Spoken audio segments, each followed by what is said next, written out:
नमस्कार मित्रों, आज की इस वीडियो में हम जानेंगे कि आपके इष्ट देवता या देवी कौन है जिनकी पूजा करने से आपको हो सकते हैं धन लाभ, कारोबार में बढ़ोतरी और इसके साथ साथ इनकी आप अगर पूजा करेंगे तो आपके घर में जल्दी से कोई बीमारी नहीं आएगी। अब अपने इष्ट देवता का पता करने के लिए आपको अपने DOB का प्लस करते रहना है जब तक वो सिंगल डिजिट में ना आ जाए। और हाँ, आपको सिर्फ अपनी जन्म तारीख का ही जोड़ करना है। एक उदाहरण के लिए आप किसी भी महीने की 24 तारीख को पैदा हुए हैं तो इस 24 तारीख के दोनों अंक है 2 और 4। अब इन दोनों को आपस में जोड़ने पर आपको मिलता है 6 और इस हिसाब से आपका मूलांक हो गया 6। तो इस तरह आप भी अपने मूलांक का पता कर सकते हैं और अपने इष्ट देव को मान सकते हैं। तो सबसे पहले मूलांक 1 की बात करते हैं। मूलांक 1 के इष्ट देवता होते हैं सूर्य देव। अब इन दोनों में से आप किसी भी देवता की पूजा करते हैं तो आपके अंदर डिसिप्लिन आने लग जाएगा, क्योंकि ये देवता अनुशासन प्रिय होते हैं। इसलिए आप अगर इनकी पूजा करोगे तो आपके अंदर भी डिसिप्लिन अनुशासन आने लग जाएगा।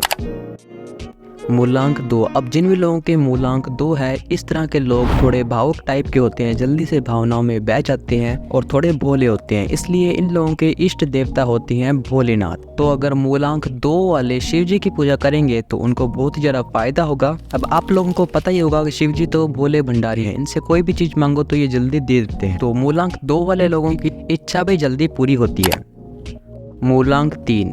अब जिन भी लोगों के मूलांक 3 हैं उन्हें श्री भगवान राम की पूजा करनी चाहिए, श्रीमद् भगवत गीता पढ़नी चाहिए, जिससे कि उनके मन में धार्मिकता पैदा होगी। मेरा मतलब अपने धर्म और अपने इष्ट से जोड़े रखेगी। मूलांक 4। अब जिन भी लोगों का मूलांक 4 है उनकी इष्ट देवी है ज्ञान की देवी सरस्वती जी। अब अगर किसी व्यक्ति का मूलांक 4 है और वो सरस्वती जी की पूजा करता है तो उसको बहुत ज़्यादा फायदा होगा, उसकी रुचि ज्ञान के प्रति बहुत ज़्यादा बढ़ जाएगी। अब जब ज्ञान के प्रति रुचि हो गई है तो ज्ञान आने पर उसे ये भी पता लग जाता है कि उसको पैसा कैसे और किस तरह कमाते हैं। मूलांक 5। अब जिन भी लोगों का मूलांक 5 है उनकी इष्ट देवी है दुर्गा। अब उनको दुर्गा माता की पूजा करनी चाहिए, जिससे कारण उनके बहुत ज़्यादा फायदा होगा। कोई भी घर में संकट होगा तो वो पहले से ही निकल जाएगा, घर में खुशहाली रहेगी, सब परिवार के सभी सदस्य सुखी रहेंगे। मूलांक 6। अब जिन भी लोगों का मूलांक 6 है उन्हें श्री कृष्ण भगवान की पूजा करनी चाहिए। इनकी पूजा करने से उनके घर में खुशहाली रहती है, धन धान्य की कभी कमी नहीं होती और उनके परिवार पर कभी भी कोई संकट नहीं आ सकता। अब श्री कृष्ण से जुड़ी कोई भी चीज जैसे श्रीमद् भगवत गीता उनका पाठ करना चाहिए, जिससे कि आपको ज्यादा लाभ होगा। मूलांक 7। अब जिन भी लोगों का मूलांक 7 है उनको गणपति जी की पूजा करनी चाहिए, जिसके कारण उनके घर में विपत्ति संकट तो वैसे ही नहीं आते और उनकी पूजा करने से आपको धन धान्य की भी आपूर्ति रहती है। और इसके साथ साथ कोई भी काम या कारोबार शुरू करना है तो उसमें आपको बढ़ोतरी देखने को मिलती है। और गणेश जी की पूजा जो पूरी लगन और निष्ठा से करता है उसके परिवार में तो वैसे ही कोई संकट नहीं आता।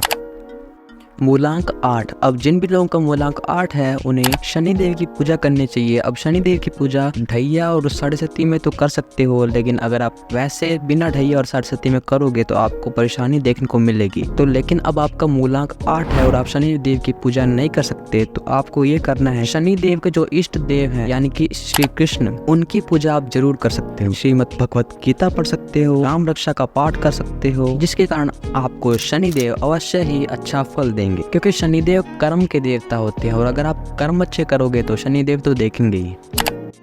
मूलांक 9। अब जिन भी लोगों का मूलांक 9 है उन्हें हनुमान जी की पूजा करनी चाहिए। हनुमान जी की पूजा करने से आपको बहुत ज्यादा कारोबार में तरक्की देखने को मिल सकती है। और घर की बीमारी की बात करें तो उसको तो आप भूल ही जाइए। अगर आपके घर में किसी छोटे बच्चे के मूलांक 9 है तो उसको तो आप जरूरी हनुमान जी का पाठ कराइए, क्योंकि छोटे बच्चों के हनुमान जी जल्दी सुनते हैं। अब मूलांक की बात तो हो गई और आपको अपने इष्ट देवता का भी पता चल गया, लेकिन अगर आपके घर में अपनी वास्तु सही नहीं है तो आपको पूजा करने से भी कोई रिजल्ट नहीं मिलेगा। और अगर वास्तु को सही करना है तो इस वीडियो को आप दे सकते हो। बाकी वीडियो पसंद आई तो वीडियो को लाइक करके चैनल को सब्सक्राइब कर देना, क्योंकि आपको ऐसा नॉलेजेबल कंटेंट इस चैनल पर मिलता रहता है।